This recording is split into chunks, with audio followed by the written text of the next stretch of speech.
Boa noite, família. Tudo bem? Olha, nós estamos aqui no nosso programa Minha Família é Assim. E hoje com um programa especial, um programa maravilhoso. Os efeitos do álcool na pessoa e na família. Para isso, nós trouxemos uma pessoa querida, uma pessoa amiga, que é a Valéria, né, Luísa? Com certeza, mas primeiro, né? Olá, família! Boa noite! Que bom! Mais um programa Minha Família é Assim.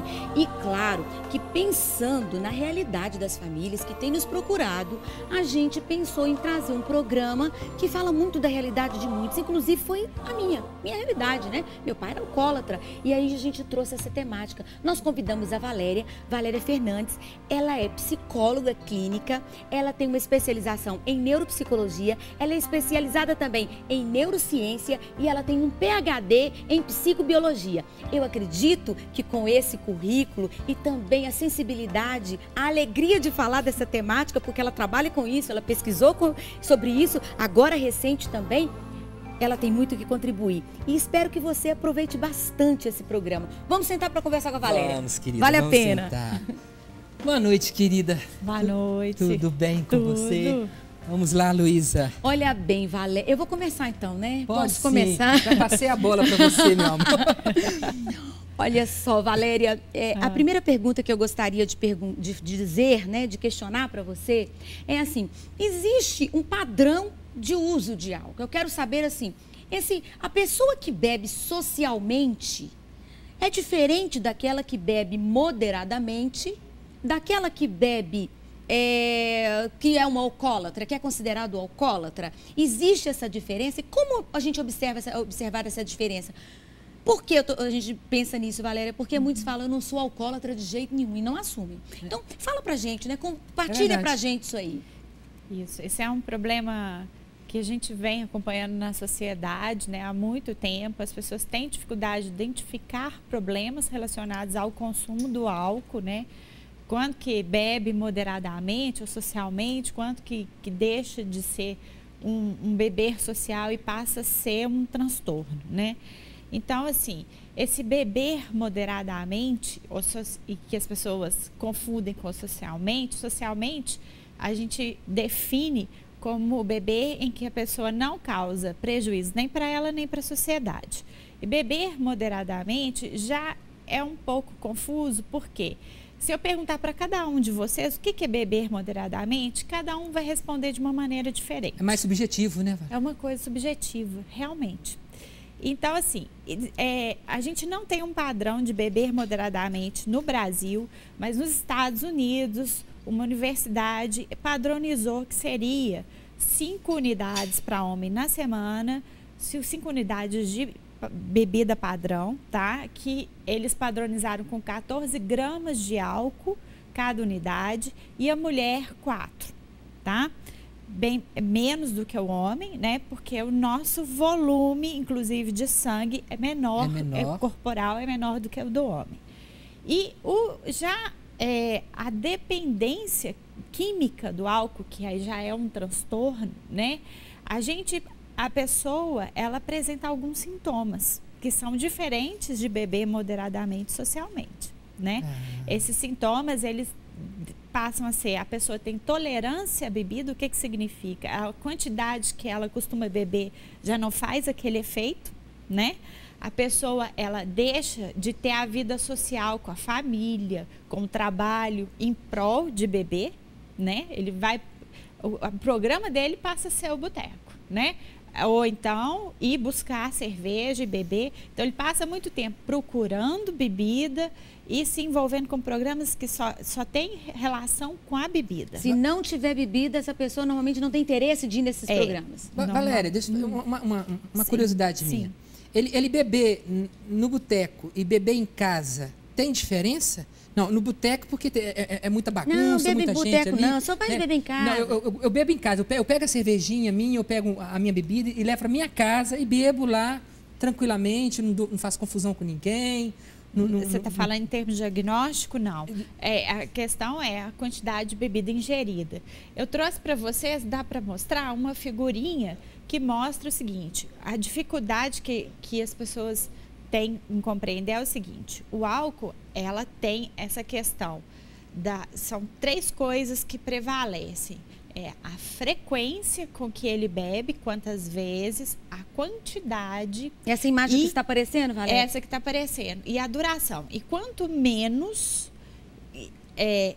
vamos dizer assim, menos problema vai ter. E quanto mais a frequência, a quantidade, né? E a duração a gente fala assim, quantos anos a pessoa está bebendo. Se é 1 ano, se poucos meses. Isso tem influência se vai trazer uma patologia, um problema de saúde, tanto saúde física quanto saúde mental também para a pessoa, tá? E em casos crônicos, que é aquela pessoa que ela já realmente tem um diagnóstico de dependência química do álcool, pode chegar a desenvolver síndromes, que chama síndrome de Wernicke-Korsakoff, que é uma doença seríssima, que tem lesão no cérebro e pode levar à demência, tá? E causa também... Essa demência é perdas, né? Cognitivas. Perdas cognitivas. É aquela pessoa que ela tem problema de memória, tem vários problemas, ela não consegue, às vezes, nem ter uma vida, suprir as próprias necessidades básicas de comida, autohigiene, atividades de pagar conta, essas coisas. Quer dizer, uma vida normal, né? Ela passa a ter um transtorno realmente. Entendi. Valéria, então, só para a gente entender aqui, então,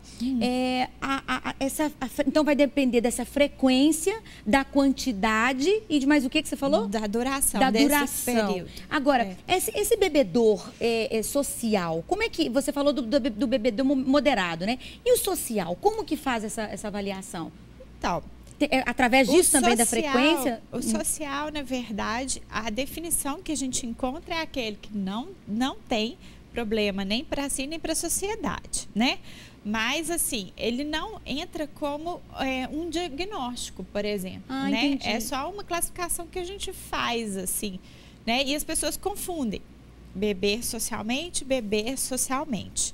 Na verdade, são duas, o bebedor social e o moderado são 2 coisas diferentes, né? A gente usa como classificação bebedor moderado.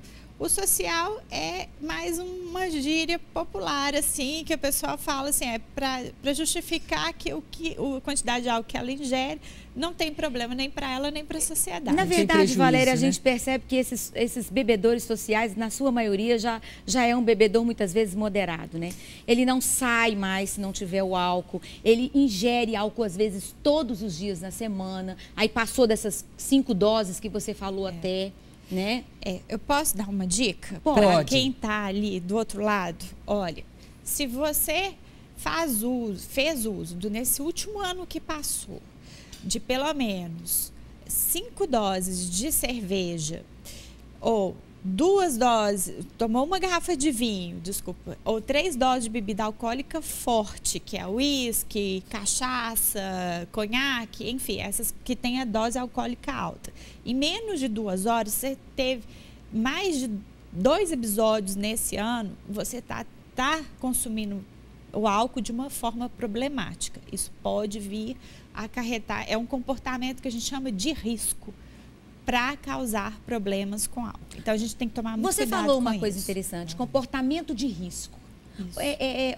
Existem já na literatura aquelas pessoas que têm uma tendência maior a utilizar, que têm o risco maior, vamos dizer assim, a ter esse comportamento de risco ou até se tornar um dependente químico?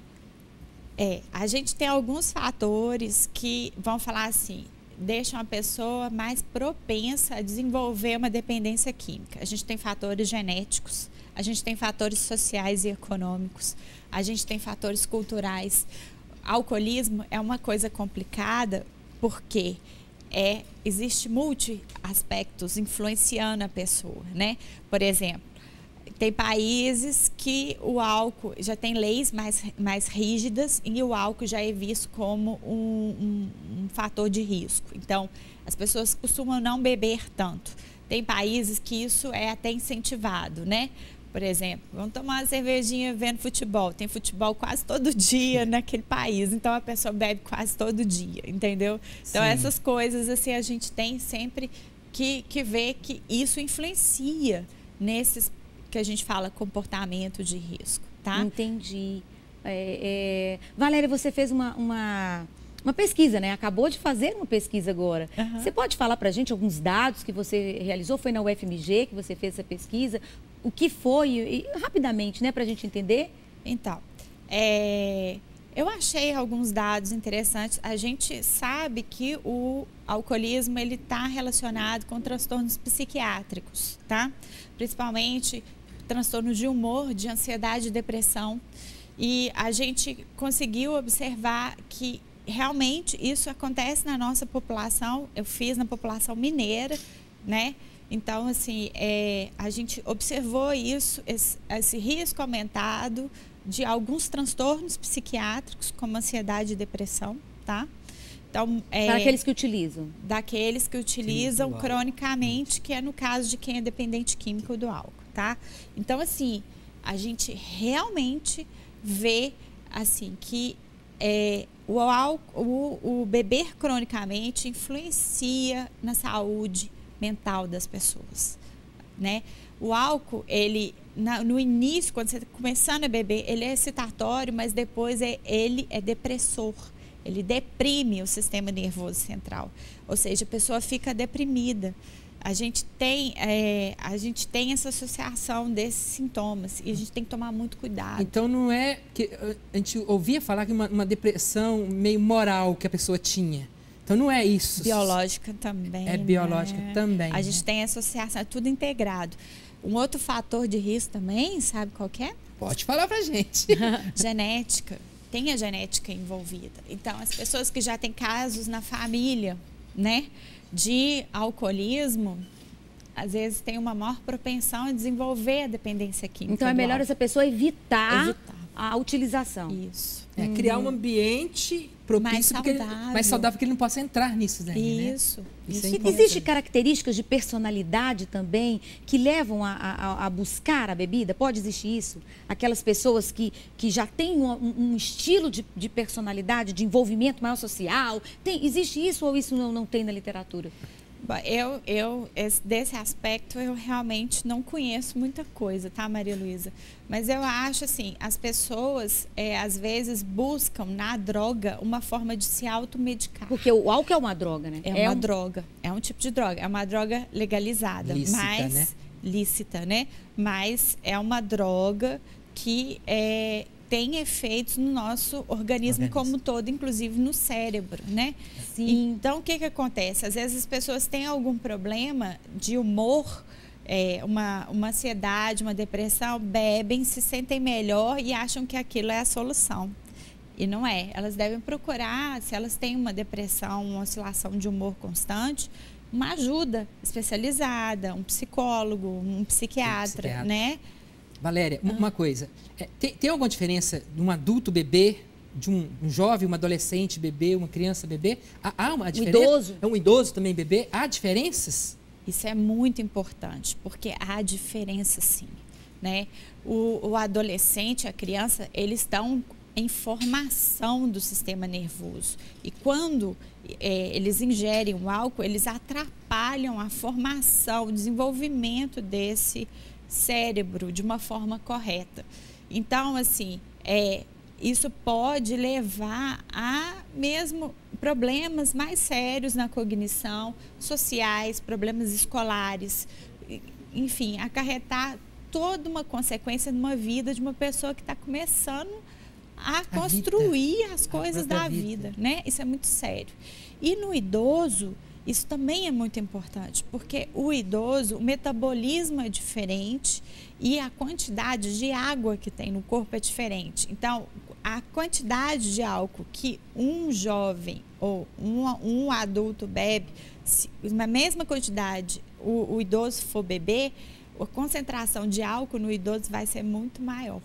E aí, o que acontece? O efeito é muito mais deletério no idoso, mata muito mais células. O álcool, ele mata células do nosso sistema nervoso, causa o que a gente chama de excitotoxicidade, tá?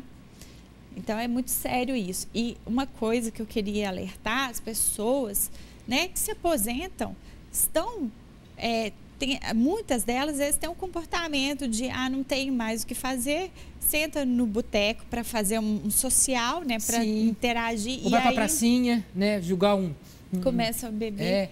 Jogar alguns jogos, e dentro dos jogos deles já insere bebida, né? Isso. E isso é muito prejudicial à saúde dessas pessoas. Então, a gente tem que buscar, né, oferecer a essas pessoas atividades mais saudáveis, né? Verdade. Valéria, nós temos atendido o maior número, né? Não é pesquisa não, mas é dentro da prática, de mulheres que estão utilizando álcool.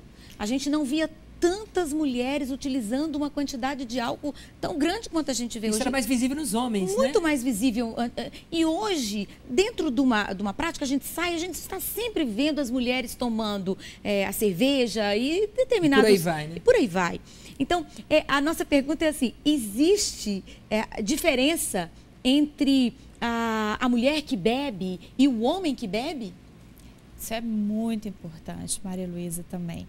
Eles tem um grupo de pesquisa em São Paulo, que é do Ronaldo Laranjeira, eles fizeram um levantamento e eles constataram realmente que o consumo de álcool entre as mulheres aumentou demais. Tanto adolescentes quanto mulheres, adultos jovens, né? Adultos. Então, eu acho que isso a gente tem que alertar, porque realmente tem alguns estudos mostrando que o efeito na mulher é muito mais prejudicial, tá? Principalmente em morte de células do sistema nervoso, do cérebro, tá? E, inclusive, a questão da gestação, que é uma coisa muito séria. Existe a doença, né, no feto, afeta o feto, na formação do feto, né, que é o alcoolismo fetal. Isso é muito sério, causa deformação no feto. E o feto pode ter um retardo mental com isso. Valéria, você está dizendo a mulher que está grávida no momento e bebe, ou a mulher que já bebeu, tem bebido e ficou grávida, isso de uma certa forma vai afetar? A mulher está grávida e utiliza isso é muito sério. Alcoolismo fetal. Né? O álcool durante a gravidez pode acarretar sérios problemas na formação do feto. Então, antes de estar grávida, de certa forma, isso impacta a mulher mais. Impacta né? mais ela tem mulher, a morte maior, né, de neurônios. E também, quando ela está grávida, o prejuízo não é só para ela, tanto para ela quanto também para o filho, que é o alcoolismo fetal. Né, que pode trazer sérios comprometimentos cognitivos, como vocês estão falando, né? Pode ter retardo mental. Isso. Nossa, como é importante esse tema, né? Como é importante. Agora, imagina isso. Por que nós trouxemos você aqui, Valéria? Porque a gente percebe como isso impacta a vida de um filho. Quero aqui contar para vocês uma experiência própria. Aproveitar esse momento para contar. Meu pai era alcoólatra, né? E eu tenho pavor quando até hoje, isso me impacta. Quando eu sei que uma criança está vendo ali um ambiente conflituoso por causa da presença de um pai que bebe, uma casa que bebe, uma casa que tem alguém que bebe. É muito complicado isso. A vida fica em volta daquilo. E como eu sofri. Eu me lembro até hoje do meu pai falar assim, ele era muito amoroso, meu pai, comigo, né? Comigo. Ele falava, Lizinha, vai buscar uma pinga. Ele ficava deitado, a gente ia buscar pinga lá naquele boteco para ele beber. Aquele cheiro, eu falando com você, eu tenho o cheiro da bebida, da pinga, até hoje. O cheiro do meu pai. Eu sinto o cheiro, falando para você, eu sinto o cheiro do pai, do meu pai, alcoólatra. Até hoje eu sinto aquele cheiro da bebida. Então, o cheiro da casa, o cheiro do pai, né? O cheiro da mãe, se é o caso, né? Um ambiente conflituoso que nós vamos falar depois no próximo programa. Nós vamos falar sobre isso, sobre agressividade, sobre comportamento. Né? Não perca o próximo programa, né? Que nós vamos falar sobre isso. Sobre a questão do comportamento, o que isso prejudica de verdade o sistema nervoso. Acho importante você acabar, porque é uma série mais um outro programa que nós vamos então fazer. Nós vamos trazer para você, dar continuidade, você vai ter noção disso. Do tema, mas eu já quero dizer para vocês assim, como é difícil viver em uma família que tem o alcoolismo. Todas as pessoas são impactadas por esse álcool, não só o pai, não só a mãe, mas os filhos vivenciam e acabam trazendo para a vida deles essa é a realidade, não é, Valéria? É. Você, com essa experiência lá que você teve atendendo essas pessoas, você deve ter vivenciado e tido essas informações. Até a nível de literatura, né? Há alguma coisa falando sobre isso também, que há um impacto, assim, Sim, sim. no casamento, né? E na família como um todo? Sim, a estrutura familiar, né, conflitos, violência doméstica, é muito comum entre, né, pessoas que têm um problema de dependência química, né? Então é uma coisa muito séria, realmente, vocês têm toda a razão. Com certeza, né? É isso aí, né? É família, você que está assistindo a gente, colhendo esse programa, escutando esse programa, tendo essas informações todas que a Valéria trouxe para a gente. Você que vive em função do álcool, tem trazido o álcool para dentro da sua casa, às vezes você não consegue se livrar disso, porque é um transtorno, né? Nós sabemos que é um transtorno. E você se vê, então, de certa forma, vivendo essa situação. Eu quero te dizer, assim, que há solução para você, você não pode perder a esperança. Eu me lembro até hoje que meu pai é alcoólatra, ele não é mais. Quer dizer, quem bebe sempre tem isso, né? Como ele é alcoólatra, ele está sem a utilização hoje, né? E ele fala isso também. Ele fala. Eu acho bonito ele falar isso. Ele fala. Que um dia eu cheguei perto dele e falei assim, né, seu Jéssica, nós não bebemos mais, nós não temos mais preocupação. O senhor não tem preocupação, o senhor não bebe mais. Eu tirei como a minha referência, ele olhou para mim e disse, não, mas eu dá vontade de beber, João Carlos. Eu fiquei impactado. Eu tinha, na época... O senhor dá vontade de beber, seu Jéssica? Dá, sim. Eu que decidi não beber mais. Eu tinha 17 anos quando ele parou. Hoje eu tenho 46, olha o tempo. Então isso tem uma representação no cérebro até hoje para ele, né? Para o corpo dele. Mas eu digo para você que meu pai conseguiu, né? Que também existe Deus que pode te ajudar. Existem também outros instrumentos, existem pessoas que podem te ajudar, né? Como a Valéria, por exemplo, que atende aqui em Belo Horizonte, Sim. que é especialista em neuropsicologia e neurociência, que também fez um trabalho, a pesquisa dela aqui na UFMG foi sobre o alcoolismo, esse impacto do alcoolismo. E você que está vivendo isso, não se entregue a essa realidade como se não tivesse saída mais. Não é, João Carlos? É verdade. Há possibilidade de sair. Assim. E se você hoje não encontrou um para quê, né? Você encontrar uma saída, né? Um para que eu preciso sair desse alcoolismo? Reflita, olha para sua casa, olha para os seus filhos, né? Olha para a sua vida. É importante você refletir, né? E fazer as contas também, olhar para trás e ver assim, o que eu fiz da minha vida, né? O que ela, né? O álcool, né? O que ele colaborou para que eu pudesse crescer, ou então não crescer? O que ele colaborou para que a família também pudesse crescer ou não crescer, desenvolver, né? Então, faz as contas, vê até que ponto isso é importante na sua vida. E o bem que a sua vida faz para a sua família. Porque ele é interessante, nenhuma droga é utilizada solitariamente. Mesmo que você coloque a bebida em você, todas as pessoas, porque o cristianismo, né, João Carlos, ele não é só para a nossa família, é para todas as famílias, para todo mundo. Então a gente se importa com você. E a sua casa, ela tem uma influência em tudo que você vive. Vem para fora. Vem viver, há ainda alguma coisa importante para você fazer, há algo importante que você tem que fazer, você tem que encontrar, você precisa encontrar isso. E você tem capacidade de encontrar. E você não está sozinho, é isso que você tem que entender. Eu acredito que você tem filhos que te amam, você tem uma esposa que te ama, você tem pais, talvez seus pais estejam vivos, que te ama. Você não está sozinho, você pode ter certeza que você não está sozinho. Então, é isso que você tem que começar a refletir. Você tem um Deus também que quer que você também tenha passos também em caminho da vida, né? Porque o que nós percebemos aqui, né? O álcool, se a gente perceber, está nos levando para um caminho da morte.